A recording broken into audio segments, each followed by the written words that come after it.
저는 그 미국에 와서 좀 되게 신기한 스포츠를 하나 보게 됐습니다.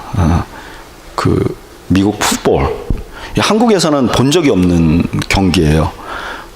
남자들이 쫙 붙는 타이즈 입고 헬멧 쓰고 막 뛰어다니면서 머리로 막 박고 이러니 아주 좀 이게 짐승인지 사람인지 하는 듯한 그런 스포츠. 근데 이 스포츠가 막 열광을 하잖아요. 너무 많은 사람들이 보잖아요. 심지어는 그 풋볼 메인 경기 있을 때는 사람들이 그냥 다 모여가지고 그걸 갖다가 뭐라죠? 슈퍼볼, 그죠? 볼이 크다 이런 뜻이잖아요. 그래가지고 아니 큰 볼인가요? 하여간 그렇게 다 모여가지고 그걸 다 본단 말이에요. 이게 굉장히 파퓰러한 거예요. 근데 이게 룰을 모르고 보면 이게 무슨 재미가 있는지를 뛰어갔다 왔다 뛰어갔다 왔다. 근데 이거 조금 이렇게 보면 재밌잖아요. 저는 처음에 와가지고 풋볼 많은 사람들이 보니까 나도 좀 보고 싶어서 룰을 이렇게 인터넷 같은 데 찾아봐서 이게 어떻게 이기나, 이게 어떻게 해야 되는 건가. 근데, 들어보니까 아메리칸 풋볼이 가장 미국적인 경기라고 하더라고요. 이제 평가해 놓은 분들이.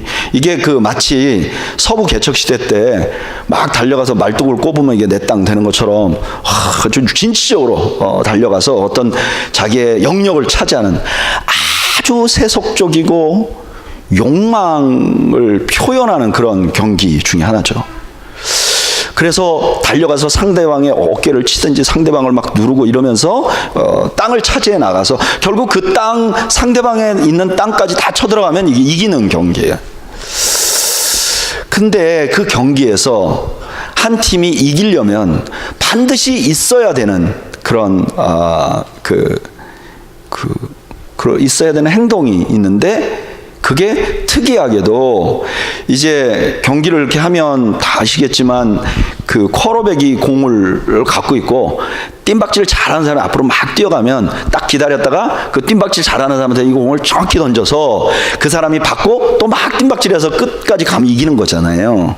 근데 이 던지는 사람이 제대로 던지면 제대로 받으니까 상대방 팀들은 이 던지는 사람이 제대로 못 던지게, 그래서 얼른 달려가서 못 던지게 막아야 되는 거예요. 그러면 이쪽 편은 이 던지는 사람이 잘 던지도록 하기 위해서 이쪽 앞에 충만한 분들이 앞에 쫙 서가지고 막 몸으로 머리로 이 사람을 보호하잖아요. 이 한 사람을 보호하기 위해서, 이 사람이 잘 던지게 하기 위해서 저쪽에 달려오면 막 머리로 바꿔요. 얼마나 아프겠어요. 더 놀라운 것은 한 사람이 공을 잡아서 막 뛰면 상대편이 뛰는 사람을 잡으면 이제 이 사람이 더 못 달리니까 우리 편이 잘 하기 위해서 자기네 편이 할 수 있는 게 뭐냐면 막 달려가는 그 상대편, 우리의 볼 잡은 사람을 잡아내려고 하는 그 상대편에게 어떻게 하죠? 자기가 몸을 날려가지고 희생하는 거예요. 그래서 자기는 공 달리는 사람이 막 달려가지고 공을 넣는데 자기 이름은 나오지도 않아. 근데 뛰어가는데 뒤에서 쾅 박아가지고 이 사람을 넘어뜨려서 우리 편 공 달리는 사람을 보호하는 것. 그러니까 결국은 이 경기가 분명히 매우 탐욕적인 경기인데, 그 탐욕적인 경기 안에 그 경기를 승리하려면 반드시 있어야 되는 게 뭐냐? 희생이 희생. 참 놀랍죠? 오늘 본문은 적어도 그 정도 실력이 있는 사람이 봐야 본문이 뭘 말하는지 알 수가 있어요. 오늘 본문의 내용을 한번 다시 볼까요? 오늘 본문은요, 그냥 한마디로 말하면 뭐냐면은 스데반이 죽는 장면이에요. 여러분, 초대 교회는 누가 핵심 멤버냐면은 예수님의 12명의 제자가 핵심 member예요. 그런데 이 핵심 멤버가 12명의 그 제자들이 처음에는 모든 일을 다 했어요. 그러다 보니까 이게 모든 일을 다 하다 보니까 이게 정신이 없는 거예요. 그래서 이제 그 초대교회에서 이렇게 앞에서 그 사도들, 그러니까 모든 일을 다 하는 사람들은 뒤로 물러서서 이제 기도하고 설교하고 이런 것만 좀 하자. 그리고 집중적으로 교회 일을 하는 사람들 7명을 뽑았어요. 그 사람들이 집사님이라고 불렀어요. 여러분, 여기 교회 집사님들 그 명칭이 놀라운 걸 아셔야 됩니다. 집사는 권사 되기 전, 집사는 장로 되기 전, 그게 아니에요. 정말 교회를 위해서 사람들이 보기에 하나님의 전사 같은 7명을 뽑은 거예요. 그래서 그 바깥에, 교회 바깥에 사람들이 보면 저 교회 안에 사도들은 약간 원로원 같은 느낌이 있어요. 그냥 앉아갖고 뒤에 숨어 있고, 그 성도들 안에서 막 그 성도들을 이끌고 나가고 리더십을 발휘하고 그 안에서 희생하고 막 이런 장수 같은 역할을 누가 했냐면 집사님들이 했어요. 근데 그 7명의 집사님이 있었는데 그 7명의 집사님 중에서 그래도 가장 리더십을 발휘하고 있었던 사람이 누구냐면 스데반 집사님이었어요. 스데반 집사님은 제가 재작년에 제가 성지순례 3번 갔었는데 재작년에 성지순례 갔다 왔던 한 친구가 저에게 전해주는데 자기가 이번에 성지순례 가서 놀라운 걸 알았다는 거예요. 뭘 놀라운 걸 알았냐 그랬더니 그 유대인 학자들하고 만나서 얘기를 하는데 이 스데반하고 바울이 같은 가말리엘 문화에 있었대요. 그래서 저는 그 신약을 공부할 때 바울 신학이 스데반의 설교를 못 넘어선다는 걸 배웠어요. 그래서 저는 바울이 스데반이 죽을 때 보고 그 설교를 듣고 감화를 받아서 평생 그 설교의 프레임으로 구약 성경을 봤다고 생각했는데 그게 아니고 스데반이 바울과 똑같이 같은 스승에서 자란 탁월한 유대인 학자 중에 한 사람이었다는 거예요. 그러니까 그 7명의 제자들이 있지만 그 중에서도 그 7명의 집사님이 있었지만 그 중에서도 스데반은 수제자 리더 같은 역할을 했어요. 그러니까 이제 예수님이 장군이라고 생각하면 예수님 주변에 전략을 짜는 12명의 사람들이 있었단 말이에요. 그리고 실제로 전투에 나가면 칼을 들고 싸워나가는 위대한 전사들이 있는데 그 전사 중에 탑 전사가 누구냐면 스데반이에요. 스데반이 많은 사람들 앞에 탁 서서 당당하게 설교를 하는 거예요. 근데 이 설교가 보통이 아니라 당대 최고의 학자에게 배운 설교를 하는 거예요. 그 설교에 사람들이 다 눌립니다. 전쟁의 형세로 봐요. 여러분, 전쟁의 형세로 상대방 적들이 쫙 있는데 이쪽 장수가 골리앗 같은 장수가 탁 나타나서 다 덤벼 이렇게 얘기했는데 다 기가 죽었어요. 그럼 이게 얼마나 멋있는 장면이에요. 근데 스데반이 지금 그렇게 하는 거예요. 막 사람들이 모인 데서 딱 서가지고 예수 그리스도를 구약으로부터 논증해 나가는 거예요. 예수 그리스도의 주 메인 장군이 적들을 향하여서 복음을 선포한 거죠. 근데 너무 웃긴 거는 그 다음에 사람들이 그거 듣고 신경질 난다고 돌을 던졌는데 맞아서 죽어버렸어요. 누가 죽는 거죠? 그 사람들이 아직도 살아계셔서 하늘 보좌에 계시다고 믿는 그 예수님, 천지의 왕이신 예수님의 첫 번째 장군이 돌 맞아 죽는 거예요. 이게 너무나 절망적인 장면이죠. 이 장면이.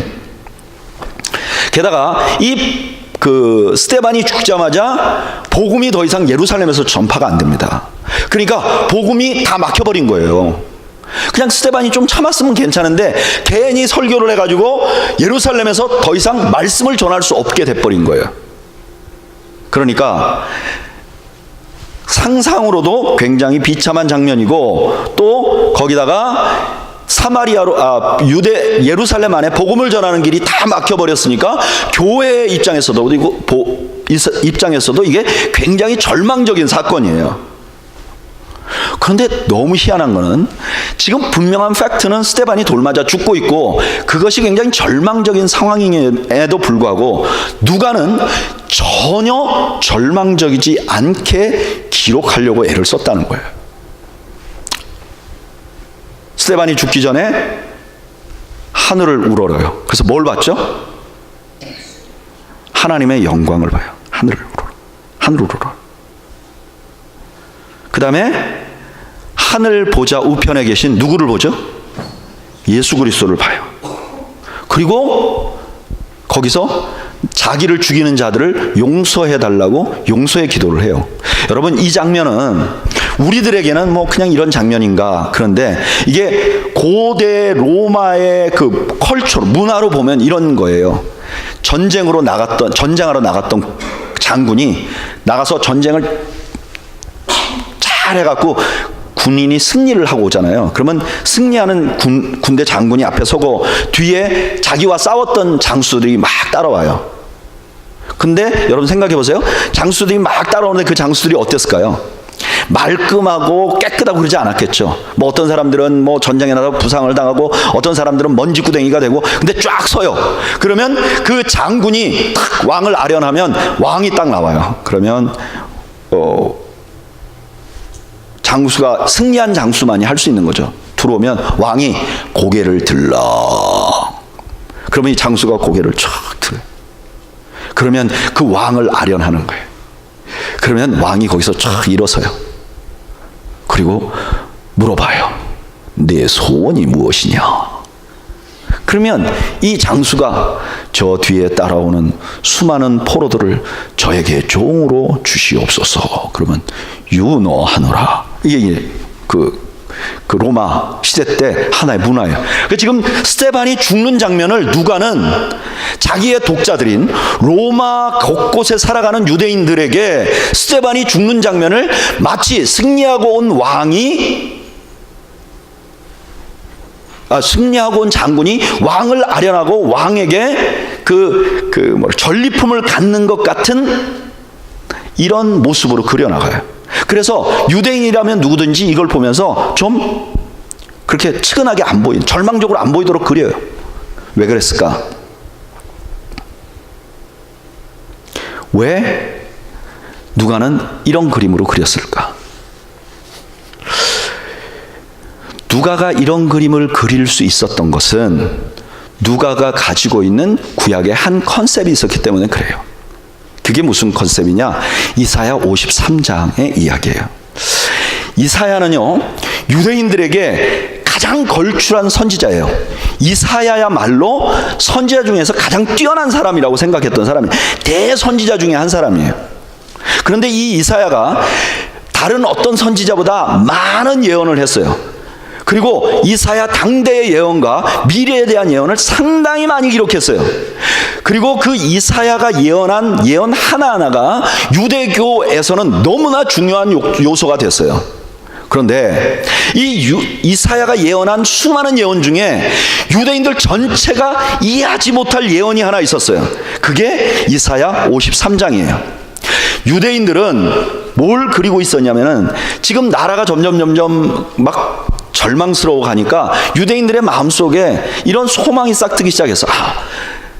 우리나라를 좀 회복할 사람이 누가 나오지 않을까? 그런 열망이 막 생기면서 모세 오경에 있었던 그런 몇몇 성경 구조를 통해서 하나님께서 그 모세와 같은 새로운 지도자, 혹은 다윗 시대 때 다윗이 받은 비전 중에서 다윗과 같은 어떤 새로운 걸출한 지도자가 나타날 걸 소망하기 시작했어요. 그래서 이게 선지 시대에는 이 소망이 메시아 사상, 어떤 하나님이 보내주신 특별한 사람이 와서 우리를 다스리고 이 다스리는 왕이 오면 그날 이스라엘이 완전 회복될 것이라는 소망을 갖게 돼요. 그런 소망의 그 마음이 모두 다가 있는 그때에 이사야가 나타나서 예언을 하는데 어떻게 예언을 하는가? 우리 한번 읽어볼까요? 이사야서 52장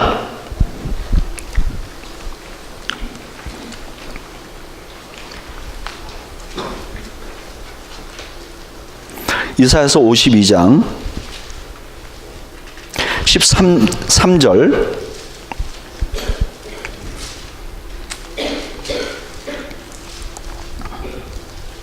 읽어보겠습니다. 이사야서 52장 13절 시작. 보라, 내 종이 형통하리니 받들어 높이 들려서 지극히 존귀하게 되리라. 딱 사람들이 지금 이건 메시아 얘기하는구나.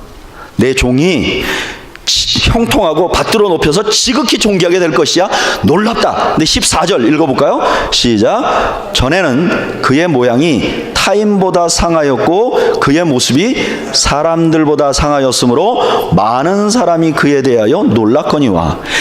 하나님의 메시아는 분명히 나라를 다스리고 승리할 사람인데 이 사람이 그냥 보기에 상하고 뭔가 깨지고 그렇다는 거예요. 그로부터 이사야 52장 15절부터 이제 이사야 53장 예언 모두가 다 뭐냐면은 그는 뭐 깨졌고 그다음에 뭐 맞았고 보기에 안 좋고 뭐 찌질하고 막 이런 표현들이 계속 있는 거예요. 그리고 급기야 53장 9절, 이사야 53장 9절 읽어보죠. 시작. 그는 강포를 행하지 아니하였고 그의 입에 거짓이 없었으나 그의 무덤이 악인들과 함께 있었으며. 이 사람 잘못 안 했는데 결국 어떻게 됐다는 거예요? 죽었어요. 자, 장수가 있는데 이 우리를 다 이끌 메시아가 있는데 이 메시아가 올 때부터 좀 찌질하게 보이다가 계속 이리 맞고 저리 터지고 이리 터지고 하다가 결국 죽었어요. 그럼 모든 사람이 생각해요. 죽었으니까 이 장수가 승리했나요? 패배했나요? 남의 장수에게는 관심이 없나요? 이 죽은 장수가 승리했나요? 패배했나요? 패배했죠. 분명히 패배했죠. 근데 53장 12절에는 너무나 이상한 말이 나와요. 읽어볼까요? 읽어보죠. 시작. 그러므로 내가 그에게 존귀한 자와 함께 몫을 받게 하며 강한 자와 함께 뭐를 나눠요? 탈취물을 나눈다. 잘 들어보세요.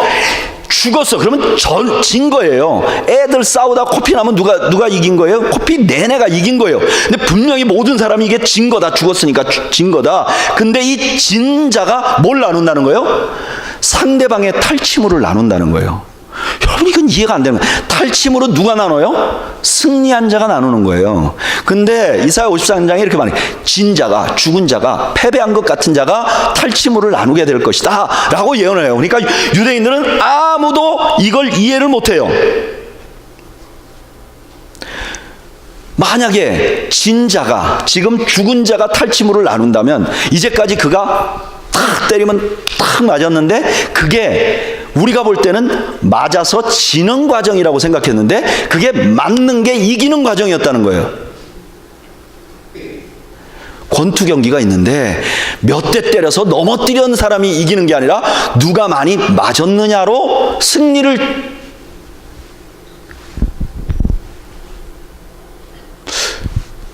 그러니까 사람들이 이해를 못하는 이게 탈취물을 이게 이긴 거면 탈취물 그 전에 이 사람이 당했던 건 다 뭐예요? 그러니까 이해를 못하는 거예요. 이걸 이해할 수 있는 사람이 아무도 없었어요. 심지어는 예수님 십자가에 돌아가시고 부활하시고 나서도 이걸 이해하는 사람이 없고, 특별히 이디오피아 내시가 있잖아요. 이디오피아 내시가 마차 타고 가다가 이게 성경을 읽었는데 이해가 안 되는 거예요. 여러분, 마차 타고 가면서 성경을 읽으면 웬만한 것도 이해가 안 돼. 멀미 나서. 그렇죠? 근데 더군다나 이사야에 있는 이 말씀은 이해가 안 되는 거예요. 그래서 고민하는데 빌립이 나타난 거예요. 이해가 안 되는 말이에요. 그런데 이렇게 이해가 안 돼서 유대인들 모두가 다 이게 말이 안 되는 얘기라고 했는데 이것이 사실이라는 걸 보여준 분이 계세요. 그게 누구예요? 지금 이사야 예언과 딱 맞는 분이 한 분 나타났어요. 야, 그게 머리로는 이해가 안 되는데 실제로 되는 경우가 있다. 그러면서 나타난 게 누구냐면 예수님이에요. 예수님의 일생을 보면 태어날 때는 이분이 메시아답게 메시아라는 증거를 너무너무 많이 갖고 있었어요. 보세요. 예수님은 다윗의 후손이에요. 메시아는 다윗의 후손에서 나온다 그랬어요. 조건 1. 왕족 메시아고, 그 다음에 예수님은 수많은 기적을 행했어요. 그가 행한 많은 기적이 사람으로는 할 수 없는 것이었어요. 이게 뭐가 신적인 존재예요. 게다가 예수님은 가르치는 데 있어서 탁월하셨어요. 그래서 그동안 유대인들이 많이 의문을 가졌던 수많은 성경 말씀을 깨닫게 했어요. 그리고 더 중요한 것은 가까이 있는 제자들이 이분이 하나님의 아들이라고 확신했어요. 그러니까 이 예수님이 하나님의 아들 혹은 메시아인 것이 확실한 거죠. 근데 그러면 뭔가 구약의 위대한 사람들이 구약의 사람들이 기대했던 것처럼 뭐 위대한 일을 해야 되는데 이분이 너무 허무하게 죽어요. 그래서 그때 당시 사람들이 이렇게 생각했어요. 저 예수가 어쩌면 하나님의 아들 메시아였는지 모르는데 허무하게 죽는 걸 보니 뭐예요? 아니었구나. 죽은 거는 메시아가 아니라는 증거였구나 라고 생각을 했어요. 그런데 그 예수님이 3일 후에 부활을 하셨어요.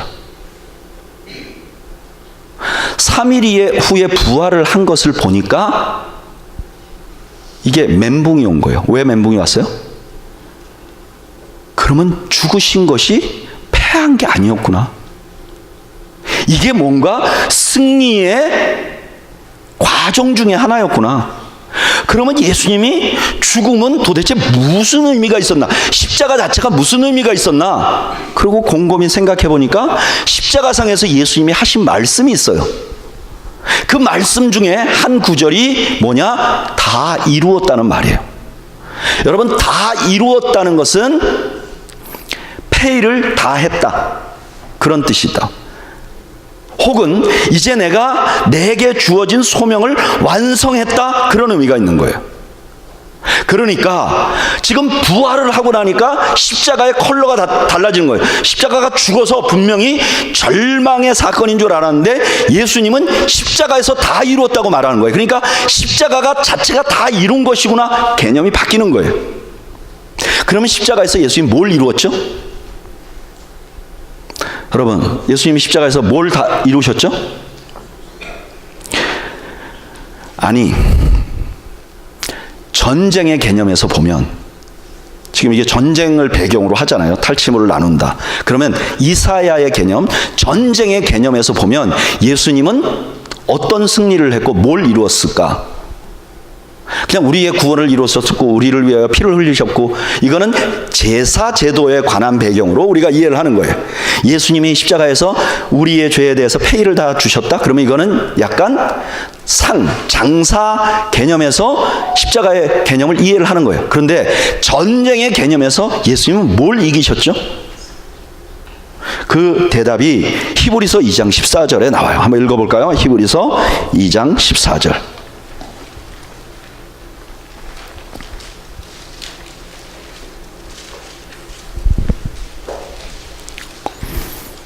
히브리서 2장 14절. 다 찾으셨나요? 네, 히브리서를 구약에서 찾는 가끔 그런 분들이 계세요. 히브리서는 구약에 있지 않다. 히브리서는 신약 뒤쪽에 있다. 자, 찾아 읽어볼까요? 시작. 자녀들은 혈과 육에 속하였음에 그도 또한 같은 모양으로 혈과 육을 함께 지니심은 죽음을 통하여 죽음의 세력을 잡은 자 곧 마귀를 멸하시며. 예수님의 십자가의 죽음은 죽음이라는 통로, 모든 사람이 패배, 절망이라고 본 그 통로로 그 죽음의 권세를 잡고 있던 마귀를 멸한 거라는 거예요. 다시 말하면 그 예수님은 십자가의 죽으심, 예수님의 죽으심이 승리였다는 거예요. 바로 이 컨셉으로 누가는 스데반의 죽음도 보기를 원하는 거예요. 분명히 스데반의 모습이 비참하게 깨지고 죽어갔는데, 그러나 그 스데반의 모습을 예수 그리스도의 그림으로, 예수 그리스도의 모습으로 투영해 보면 그는 결코 패배한 게 아니라는 거예요. 오히려 스데반이 돌 맞아 죽음으로 승리하기 시작했다는 거예요. 실제로 복음은 예루살렘에서 스데반이 죽음으로 중단됩니다. 근데 이 복음이 예루살렘에서 중단되니까 사마리아로, 유대로 퍼져나갑니다. 이건 마치 장수가 패했으면 그냥 어때요? 전쟁이 끝나요. 그런데 이 전쟁이 끝나고 나서 다음 도시로 넘어간다는 건 이 전쟁을 이겼다는 증거예요. 사도행전은 지금 스데반의 죽음이, 스데반 자신으로는 죽은 걸로 보이지만 그게 패배가 아니라 사마리아로 가는 승리하고 사마리아 다음 격전지로 가는 과정이라고 지금 말하고 있는 거예요. 여러분, 이 예수님의 죽음에 대한 개념이 이때까지 사람들이 생각하고 있던 그런 일반적인 컨셉, 특별히 로마의 컨셉을 뒤집어서 지금 스데반이라는 하나님의 종이 죽음을 새로운 각도로 보기 시작하는 거예요. 이거는 단순히 스데반을 보고 있는 것이 아니라 이 사도행전을 읽는 수많은 초대교인 성도들이 수많은 핍박과 절망과 순교 가운데 있었는데, 순교당하고 있는 나, 절망하고 있는 나의 모습을 어떻게 평가해야 될지를 보여주고 있고, 무엇을 견지하고 무엇을 바라보며 나가야 될지를 말씀하고 있는 거예요. 그래서 초대교회 성도들은 이 스데반의 죽음을 보면서 자기가 핍박받는 걸 이렇게 생각하는 거예요. 한 대 맞았어. 우씨, 힘이 있으면 한 대 때릴 텐데, 그게 아니라 한 대 맞았어. 1점. 또 맞았어. 2점. 죽었어. 와, 내가 이겼어. 이런 개념으로 바뀌어버리는 거예요. 근데 이것은 예수님이 갑자기 만들어낸 것도, 누가가 갑자기 만들어낸 것도 아니고, 이건 전체 성경이 흐르는 개념이에요. 성경은 무엇이 승리냐? 죽음이 승리라고 계속 가르쳐요. 여러분, 아담이 결혼해서 애를 낳았어요. 근데 이놈의 자식들이 둘이 싸우네. 제가 생각할 때는 아담이 아들만 둘 낳아서 싸운 것 같아. 제가 아들만 둘 키워보니까 맨날 싸워. 이것들이 싸우면 그냥 싸웠으면 되는데 치고받고 싸우다 죽었네, 하나가. 누가 쳤느냐? 가인, 형님이 쳤어. 누가 맞았느냐? 아벨이 맞았어. 누가 죽었죠? 아벨이 죽었어. 그럼 누가 이긴 거예요? 가인이 이긴 거예요. 성경은요, 가인이 아벨을 죽였더라, 끝. 그 다음에 하나님이 아벨 대신 셋을 주셨더라, 셋으로 계보를 이어요. 누가 이긴 거죠? 누가 이겼어요? 때린 가인의 족보는 서서히 사라져가고 맞은 아벨의 계보가 계속 이어져요. 누가 이긴 거예요? 아벨이 이긴 거예요. 하나님의 나라를 잘 표현하고 하나님의 백성을 잘 표현한 사람이 누구냐면은 야곱이에요. 야곱의 이름이 이스라엘이에요. 하나님의 백성 정체성을 가장 잘 보여준 사람이 야곱이에요. 그런데 이 야곱이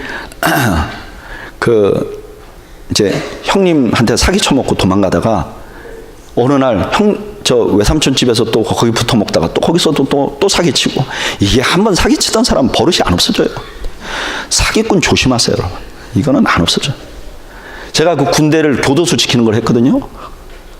사기꾼은요 계속 진화해요. 네. 그래서 폭력과 마찬가지로 사기는 몸 안에 있는 죄야. 계속 그냥 평범하게 말했는데 상대방은 사기가 되는 그런, 참 나쁜 거예요. 그러니까 이분이 안 변해. 근데 그 외삼촌 집에서 도망 나왔는데, 아이고, 원수는 외나무 다리에 만났다고 형님을 만나게 된 거예요. 형님이 군대를 400명이나 끌고 온다는 거예요. 이제 완전 죽었구나.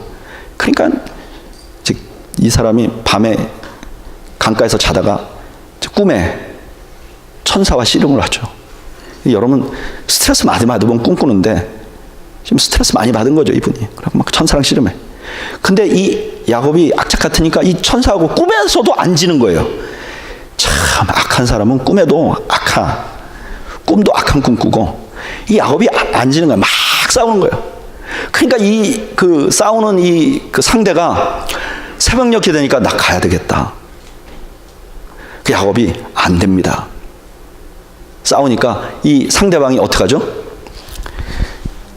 그 일격을 가요. 이때까지 봐주다가 도저히 안 되겠다. 일격을 탁 갔더니 뼈가 부러져 버렸네. 여러분, 레슬링 경기에서 뼈가 부러지면 지는 겁니다. 그죠? 야곱이 질질 끌려다녀. 그리고 야곱이 말해요. 저 축복 좀 해주실래요? 이건 무슨 뜻이죠? 여러분, 전쟁해갖고 내가 이겼는데 진 사람한테 저 축복 좀 해주세요. 이런 경우는 없어요. 지금 야곱이 뭐냐면 맞아갖고 이제 당신 나보다 힘세요. 그러니까 나한테 축복 좀 해주세요. 그런 야곱에게 상대방이 해준 말이 뭐죠? 그가 이르되 내 이름은 다시는 야곱이라 부를 것이 아니요 이스라엘이라 부를 것이니 이는 내가 하나님과 및 사람과 겨루어 이겼어. 야곱이 이때까지는 속여 먹어서 뭐 장자권도 따내고 뭐 그냥 다 이겼어. 하나님이 그때는 한 번도 이스라엘이라고 안 불렀어. 근데 하나님하고 딱 싸워서 완전히 져가지고 하나님 나 좀 도와주세요. 그러니까 하나님 뭐라 그래요? 이겼다 이렇게 말해요. 여러분 성경은 계속해서 그런 얘기를 하는 거예요. 이기는 것은 죽는 것이야. 이기는 것은 지는 것이야. 그게 성경이 계속 말하는데 사람들은 아니라고 생각하는 거예요. 왜냐하면 그게 이해가 안 되니까. 그러니까 하나님이 계속 이 얘기를 성경에 쓰셨어요. 예수님 당시에 예수님 따라다니는 제자들이 얼마나 훌륭한 사람들이에요. 예수님 따라다니는 제자들은 예수님의 제자인 것만 갖고도 훌륭한 분들이에요. 근데 이것들도 그렇게 생각 안 하는 거예요. 그러니까 예수님이 하도 답답하니까 야 한 알의 밀이 땅에 떨어져 죽고 썩어야 그게 열매가 되잖아. 바보들아. 그렇게 예수님 말한 거예요. 야 열매를 맺고 싶냐? 이기고 싶냐? 죽어야 되는 거야 라고 예수님 가르치신 거예요. 여러분 크리스찬은 어떤 사람이냐? 성경을 믿는 사람들이에요. 성경이 하나님 말씀이라고 믿는 사람들이에요. 여러분 크리스찬이 교회 나오는 사람 아닌 거 아시죠? 물론 교회를 안 나오고 절에 나가면서 자기 크리스찬이라고 말하는 거 참 믿기가 어려워요. 그렇지만 반대로 교회를 나온다고 해서 그 사람이 꼭 크리스찬은 아니에요. 교회는 나오지만 생각은 완전히 성경을 안 믿어. 나 그런 분들 되게 많이 봤어요. 에이 목사님 성경은 그저 뭐야 그 교회에서나 쓰는 거지 밖에 나가면 우리는 따로 살아요. 에이 뭐 성경 말을 어떻게 다 믿어요. 죽어봐야 천국 가는지 알지 뭐 이렇게 얘기하는 거예요. 그런 사람 많아요. 근데 그런 사람 크리스찬이라고 우리 안 불러요. 크리스찬은 어떤 사람이냐? 성경 말씀이 진리라고 믿는 사람들이에요. 여러분 믿으십니까? 성경 말씀이 옳은 말씀이라고 믿는 거예요. 근데 성경 말씀이 계속 말하는 건 뭐냐? 크리스찬은 어떻게 되느냐? 죽는 것이 승리라고 생각한다. 여러분, 저는 여러분들이 죽는 것이 승리라고 생각하는 은혜가 있기를 주님의 이름으로 축복합니다. 이게 초대교회 성도들의 개념이었어요. 저희가 신학교를 다니면 여러 가지를 배워요. 성경 본문도 배우고 교회사도 배우고 또 뭐 문화도 배우고 다 배워요. 근데 그 배우는 중에 교회사를 배우는데 이 교회 역사를 배우는데 이 교회 역사를 어떻게 볼 것인가 하는 여러 가지 관점이 있는데 그 중에 큰 관점 하나가 순교사예요. 교회의 굵직굵직한 역사와 인물들을 공부하는데 다 순교자를 봐요. 이 개념이 상당히 파퓰러한 개념이에요. 여러분 제가 한번 물어볼게요. 한국에서 지금 존재하는 분 말고 역사적으로 쭉 한국에 있었던 목사님 중에 그래서 좀 기억나는 목사님 한 분만 한번 대보세요. 누구 기억나세요? 오래된 분 중에. 네? 그래요.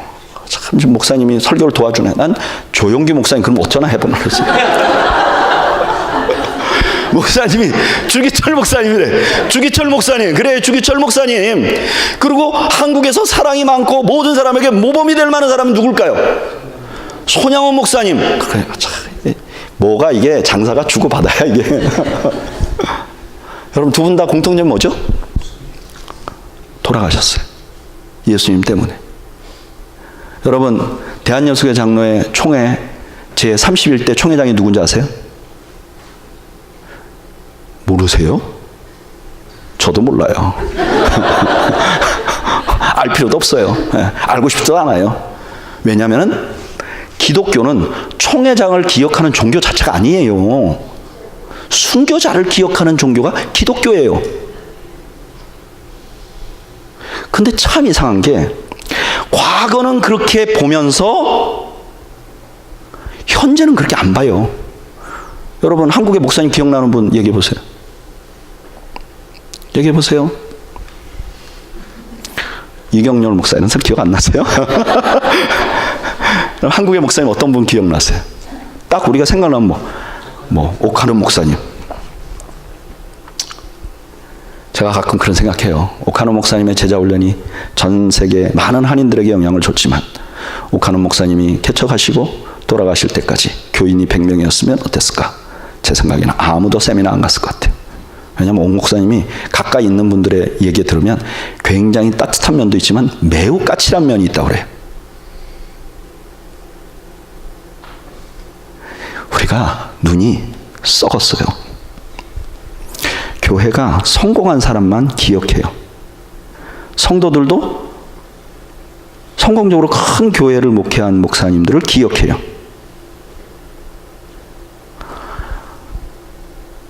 기도를 하는 사람들도 큰 이적을 행한 사람을 기도 많이 한다고 생각해요. 높은 직위에 있는 크리스찬을 성공한 크리스찬이라고 불러요.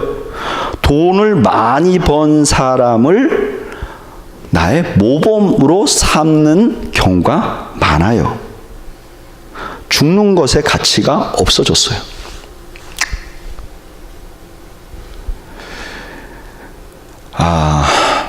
한국 기독교가 지난 40년 동안에 폭발적인 부흥을 했어요. 한국 기독교가 지난 40년 동안 폭발적인 부흥을 할 때 가장 영향력이 있었던 분들이 복음주의 4인방이라는 분들이 계셨어요. 옥하는 목사님, 홍정길 목사님, 이동원 목사님, 또 한 명 누구죠? 제가 자꾸 이렇게 세 가지는 기억하는데 그 사람 기억이 잘 안 나요. 누구요? 하용주 목사님. 네, 그래요? 내가 안 했나요? 하여튼 뭐 네 분 이런 분이 있어요. 굉장히 훌륭하고 그동안 그 전 세대의 기독교를 믿던 목사님들에 비해서 완전히 다른 그 세대의 리더셨어요. 저는 그분들 생각만 해도 가슴이 뛰고 제가 어렸을 때 그러니까 대학교 다닐 때 그 목사님 설교하는 거 한번 들으면요 밤에 잊혀지질 않았어요. 근데 그 위대한 목사님들 중에 홍정길 목사님이 산호세를 방문한 적이 있어요. 제가 새소망교회 목회할 때 홍정길 목사님 방문한 거예요. 물론 저를 방문한 건 아니에요. 저쪽에 샌프란시스코에 있는 어떤 목사님을 방문했는데 그 목사님이 저한테 전화가 왔어요. 이 목사님이 산호세 쪽 잘 아니까 지금 홍정길 목사님이 이곳에 왔습니다. 근데 내가 식사 대접하고 싶은데 산호세는 목사님이 잘 아니까 좋은 식사할 때와 구경할 때를 좀 알려주시면 어떨까요? 그래서 제가 너무 막 가슴이 뛰는 거예요. 이런 기회가 어디 있어요? 세상에. 내가 홍정길 목사님과 차를 타고 가다니.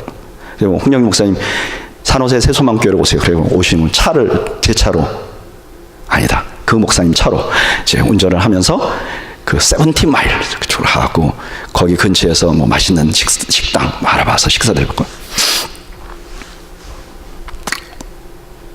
근데 가는 내내 이 목사님이 이제 뭐 제가 이제 사석에 앉아있으니까 뭐 이런 얘기 저런 얘기하고 목사님 교회는 어떠세요? 뭐 그렇게 할 거고 뭐 목사님 이런 건 어떠세요? 이렇게 물어보면 목사님의 대답이 항상 어떤 질문이든지 대답에 종결 혹은 시작 혹은 말미에 우리 교회 과거에 장관했던 아무개 박사가 있는데 그분이 이렇게 그러니까 계속 교회 교인 얘기하는데 뭐 어떤 교수님, 장관님, 뭐 탤런트님, 뭐 무슨님 막 그냥 그런 거 계속 얘기하는 거예요.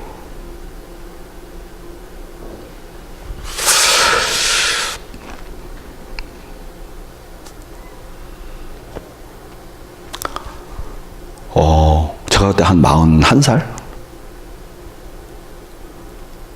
아직 십자가를 제대로 만나기 전이라 화가 났어요. 그러고 나서 말씀을 다 마치고 식사하고 올라오는데 제가 이렇게 한번 물어봤어요. 홍정길 목사님이 코스타라는 운동을 시작하신 목사님 중에 하나예요. 유학생 집회. 근데 제가 허리 수술하고 바로 직후였는지 그 목사님이 제가 42살 때 허리 수술하고 직후였는지 그랬는데 제가 그때 중국을 한번 갔다 온 적이 있었어요. 교회에서 중국을 갔었는데 그때 당시에 우리 교회 집사님 중에 한 분이 그 중국 북경의 한인회 회장이 선배님이라고 자기 담임 목사가 거기 북경에 가니까 그 선배님 우리 목사님 한번 좀 만나시고 식사 대접 한번 해주세요. 그래서 북경에서 그 우리 교회 집사님의 선배님이신 한인회 회장님을 만났는데 이 한인회 회장님이 북경 21세기 교회 장로님이세요.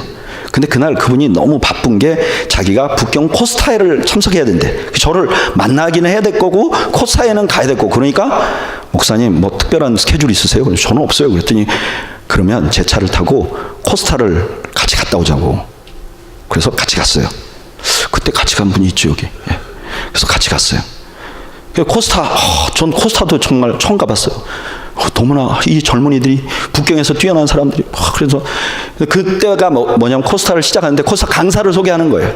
그래서 그 소개하는 분이, 여러분, 이번 코스타 강사는 강북에서 최고로 큰 교회를 목회하시는 목사님께서 오셨습니다. 이분은 10년 동안 코스타와 함께 하셨고 코스타 강사였습니다. 박수! 그 다음에 이번 해부터는 이 북경 코스타 출신의 강사들을 불렀습니다. 이분은 북경에서 공부를 했는데 지금 어느 대학에서 교수님이고, 이분은 어느 연구소의 소장님이고, 북경의 코스타의 출신 중에 성공한 사람을 쫙 해서 강의를 듣는 거예요. 그 제가 앉아 있다가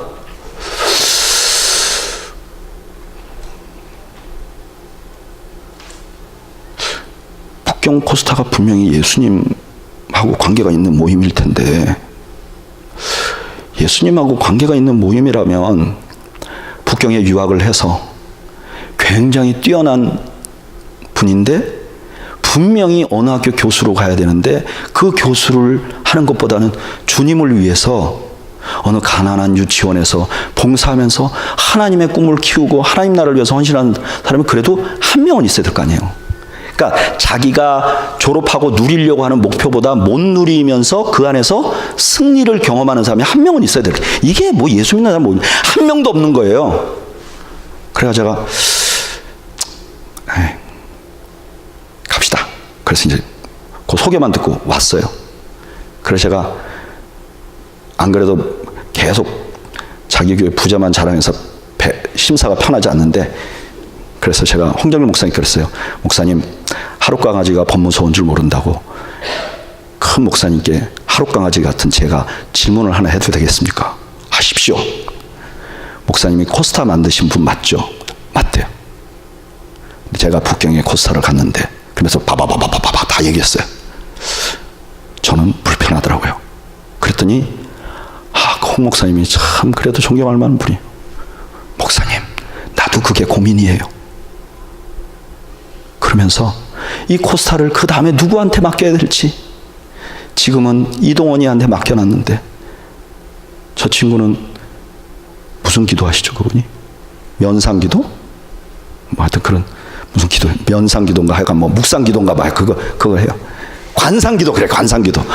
관상기도를 한다고 관상만 보고 있다고 하니 이를 어찌하면 좋겠습니까? 그러면서 그 다음에 누구에게 맡겨야 될지 모르겠습니다. 그냥 제가 말씀하신 그대로 옮기는 거예요. 이제 농담하시면서. 그러면서 나도 고민하고 있습니다. 제가 내리면서 너무 고맙더라고요. 어쨌든.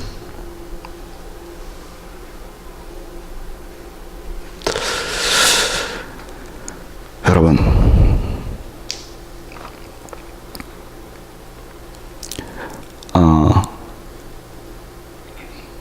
교회가 젊은이들에게 비전을 가리, 비전. 근데 그 비전이 색깔 다른 성공을 추구하는 거예요. 그 네 분이 맨날 그 비전 얘기했잖아요. 그러니까 그 네 분이 이제 돌아가실 무렵이 되니까 더 이상 한국에 선교사를 지망 안 한대, 청년들이. 목회자가 된 사람도 선교사를 지망 안 한대. 왜냐? 목회자가 지망이 됐는데 선교사로 가면 성공한 목회자가 안 되잖아요. 기준이 성공인데, 기준이 죽는 거면 선교사 가는 게 영광스러운데, 기준이 성공인데 선교사 가면 성공을 못 하잖아요. 기준에 못 미치잖아요. 하나님의 영광을 위해서 쓰임 받는 게 아니잖아요. 그러니까 누가 가겠느냐고요. 심지어 선교사로 가서도 큰 학교 짓고 큰 센터 짓고 대통령 만나서 뭐 했고 무슨 장관 만나서 뭐 했고 이런 얘기를 계속 하는 거잖아요. 선교사님이 가서도 성공을 지향하는 거잖아요. 교회가 풋볼보다도 더 예수님을 못 따라가는 거예요. 풋볼 경기는 자기 팀의 선수가 달려가는데 어깨를 부딪혀서 박아주면 그 사람도 기억하고 박수 쳐주는데, 교회는 달려가는 놈 달려가고 몸 받쳐서 쓰러지고 없어진 사람은 아무도 기억을 안 하는 거예요.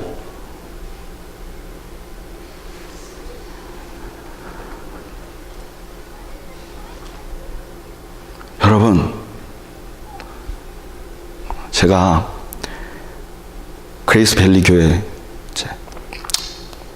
이제 생긴 지 얼마 안 됐는데, 그냥 저는 애들 방문하는 김에 잠깐 들릴까 했더니 부흥회를 해달래요. 그래서 제가 몇 번 마다했다가 부흥회를 꼭 해달라고 해서 잘 됐다 씨. 꼭 이 얘기 해야 되겠다. 다 죽어야 돼. 살아있으면 아무것도 안 되고 그건 교회가 아니에요.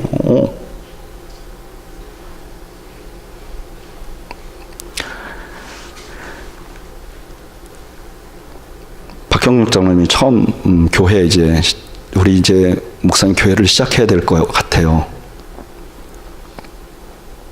그래서 아직 교회를 시작하기 전에 우리가 먼저 기도를 하고 싶습니다. 그런 모임을 하고 싶습니다. 그런 얘기를 전화로 한번 들었어요. 제가 장로님께, 장로님 꼭 회개로부터 시작하세요. 그래서 그 뒤로 저한테 전해진 소식이, 그날 모여서 우리 교회 처음 시작하려고 기도했던 분들이 다 너무너무 많이 울어서 눈이 퉁퉁 불 만큼 울었대요. 너무 감사하더라고요. 지금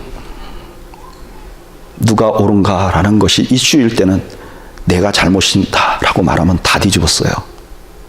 그럴 때 내가 잘못입니다, 나 때문입니다 라고 말하는 게 쿠션 아니에요?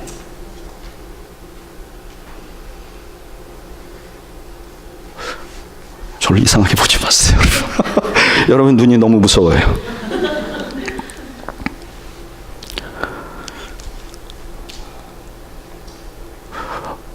그리고 제가 그 말을 했어요. 새로 시작한 장로님, 처음 시작한 사람들이 죽지 않으면 교회는 세워지지 않습니다.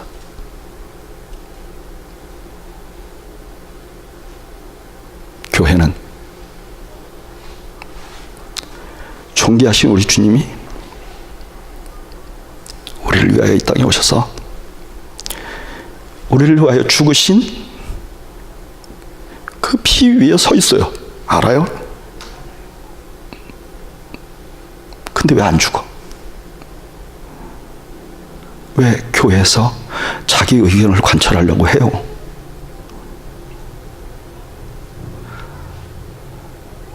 왜 교회에서 젊은 사람은 우리의 문화대로 하겠다고 하고, 왜 교회에서 나이 드신 분들은 내 말 안 듣냐고 하고, 왜 교회에서 리더들은 내가 리더니까 내 마음대로 하겠다고 왜 해요? 성경 좀 읽고 성경대로 해봐요.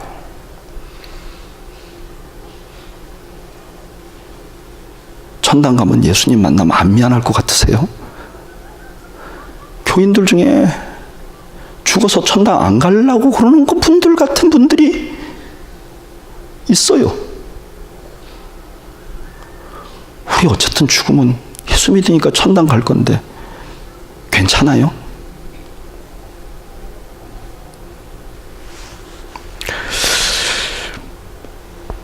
사랑하는 여러분,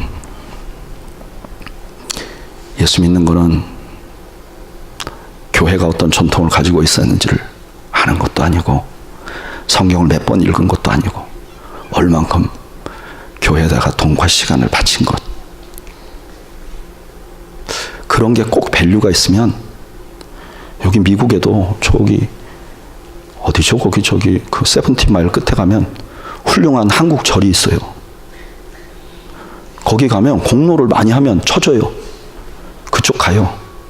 여기는 자기가 헌신한 공로 쳐주는 데가 아니에요. 교회는 그리스도의 보혈 위에 세워진 것, 주님의 희생 위에 나도 그렇게 죽겠다고 따라가는, 그리고 그렇게 죽고 겸손하고 헌신되어 있는 분들이 모델로 보이고, 그분의 모습이 승리한 것처럼 보이고, 그분의 모습이 멋있는 것 같이 보이는 데가 교회예요. 여러분 기억해 보세요. 저 어렸을 때, 어렸을 때가 아니야. 여기 우리 교회가 아니지. 세소망교회 목회할 때 그 끝 무렵에 어떤 새신자가 오셨어요. 근데 제가 그 새신자를 아는 분이에요. 근데 그분이 한국에 아주 큰 교회는 아니지만 꽤 이렇게 성남에 아주 중진 교회에 있었어요. 근데 이분이 이런 얘기를 하더라고요. 자기 교회에 장로님들이 되게 많대. 근데 그 제가 있었던 교단은 70세가 정년이에요. 근데 자기는 거기 장로님들 되게 많고 자기 아버지도 장로님인데 그 장로님 중에 한 분이 매일 아침 일찍 일어나서 교회 마당을 쓴대요. 아무 말도 안 하고 누구한테도 뭐라고 안 하고 일어나서 교회 마당을 쓰는 거예요. 자긴 그러더라고. 왜 교단이 70세 정년을 만들어서 저런 분들 은퇴하게 만들지? 마당 쓰는 일인데.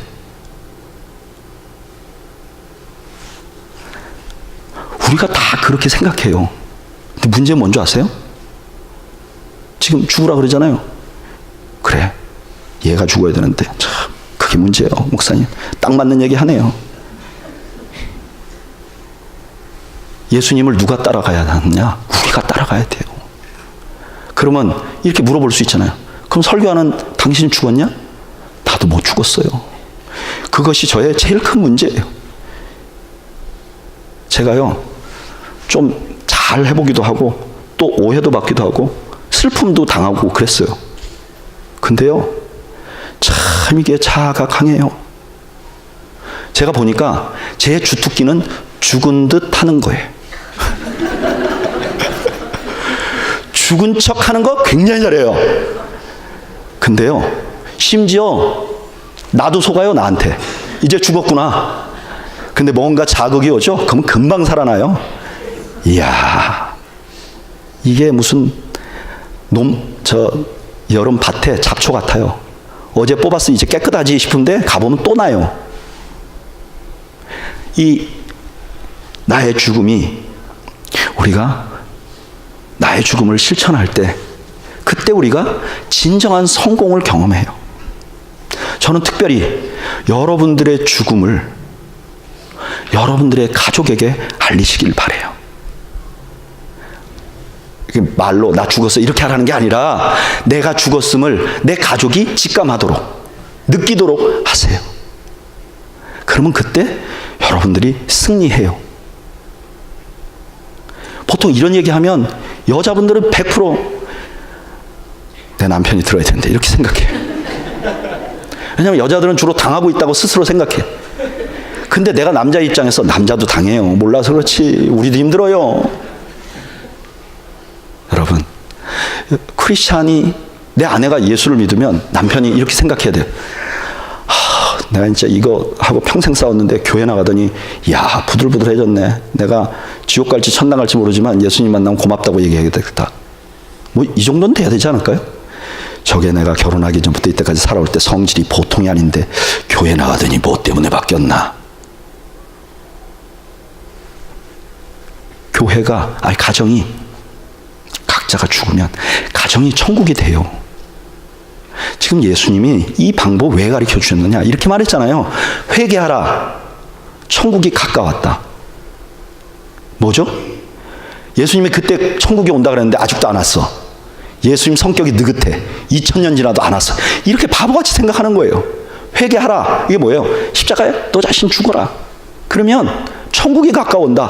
너가 이 땅에서 천국을 경험하고 또 죽어 하늘에 천국을 가게 된다. 이런 뜻이잖아요. 저는 여러분들 친구들 사이에서도 여러분들이 죽는 멤버가 되기를 바라요. 저는 여러분들이 하는 일터에서도 여러분들이 자아를 부인하는, 자기를 죽이는 그런 여러분들이 되시기를 바라요. 저는요, 그 직장 생활을 못 해봤잖아요. 그래서 그 전에 이제 목회할 때는 이런 얘기를 제가 강력하게 못 했어요. 왜냐하면 나는 사회를 모르니까. 교회에서는 분명히 이제 죽는 게 좋은데 많은 분들이 그렇게 얘기해요. 죽어야지 됩니다. 그러면 목사님, 그건 직장에서는 그렇게 죽으면 생존 못 해요. 제가 이제 직장 생활 4년 해봤거든요. 4년. 근데 제가 경력 사원으로 입사를 한 거죠. 목회 경력을 쳐줘서. 제가 4년 동안에 고속 승진을 했어요. 갈 때는 프리칭 패스터로, 지금은 실장이에요. 한국 컴패션에서 제일 높은 게 대표, 그 다음 실장이에요. 별로 놀라지도 않네. 근데 아세요? 실장이 되면, 제가 실장이 되면 젊은 직원들이 있잖아요. 그러면 같이 밥도 먹고 얘네들하고 정말 어울려서 뭔가 우시우시야 해보고 싶잖아요. 제가 처음에 바보같이 그렇게 했는데요, 애들이 되게 싫어해요. 밥 먹자 그러면 싫어해요. 실장님이 밥 먹자 싫어해요. 어떻게 되는지 아세요? 저기 여기 직장생활 꽤나 해본 분들 한번 검사를 잘 하고 있는가. 자, 이럴 때 실장은 어떻게 해야 되죠? 네? 어떻게 한다고요? 그래요. 카드만 주고 잘 먹고 와. 그러고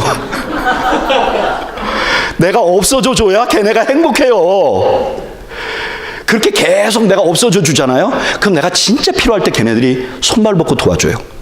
근데 할 때마다 일만 시켜 먹잖아요. 내가 진짜 필요할 때 아무도 안 도와줘요. 세상도 그렇더라고요. 세상도 그래요. 사업하시는 분들 보면 사업도 그렇대. 사업 파트너들을 잘 사귀고 그들에게 신의를 지켜야 롱텀 사업이 가능하대요.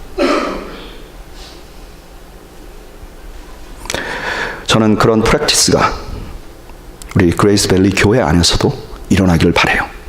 누가 죽었는지 경쟁하는 여러분들이 되시기를 바라요. 예배 주일날 마치고 집에 가서, 여보, 나 오늘 괜히 욕 2번 먹었어. 할렐루야.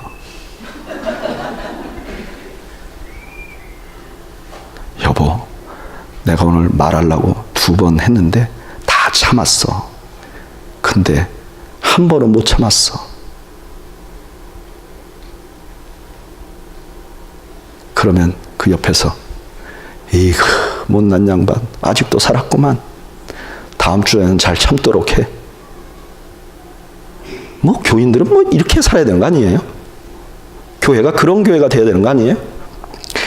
자, 한번 생각해 봅시다. 만약에 산호세에 제가 말하는 이런 교회가 있다. 여러분 가고 싶어요? 안 가고 싶어요? 그래. 근데 여러분 왜 그런 거 안 만들어요?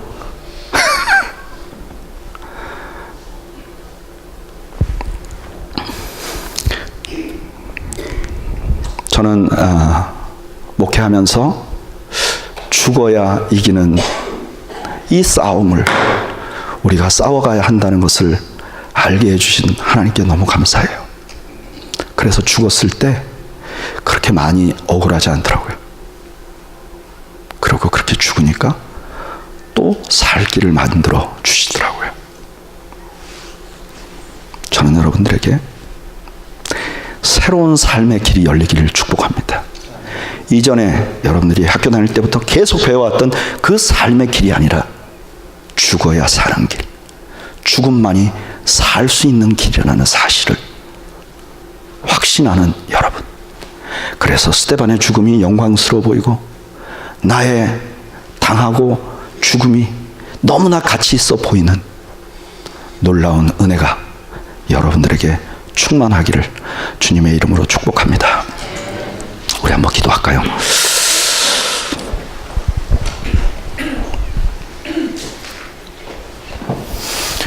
주여, 우리 잠시 눈을 감죠. 그리고 오늘 마지막 모델 셋 모두가 십자가를 살아내야 한다는 핵심이 있어요. 나는 무엇을 목표로 갖고 있는가? 나는 무엇을 가치 있게 생각하는가? 나는 누구를 모델로 생각하는가?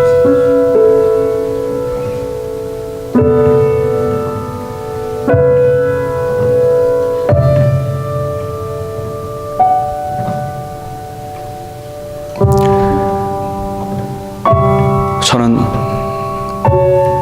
죽는 것이 승리로 보이는 은혜가 여러분들에게 충만하기를 바랍니다. 우리 기도할 때 이렇게 기도하면 좋겠어요. 주님, 내 눈에도 스테반이 멋있고 스테반같이 될 수 있기를 바라게 해 주옵소서. 나도 예수님이 멋있고 예수님처럼 죽어가는 것이 멋있는 사람이 되게 해 주옵소서. 내가 이룬 무엇보다는 포기한 무엇이 자랑스럽고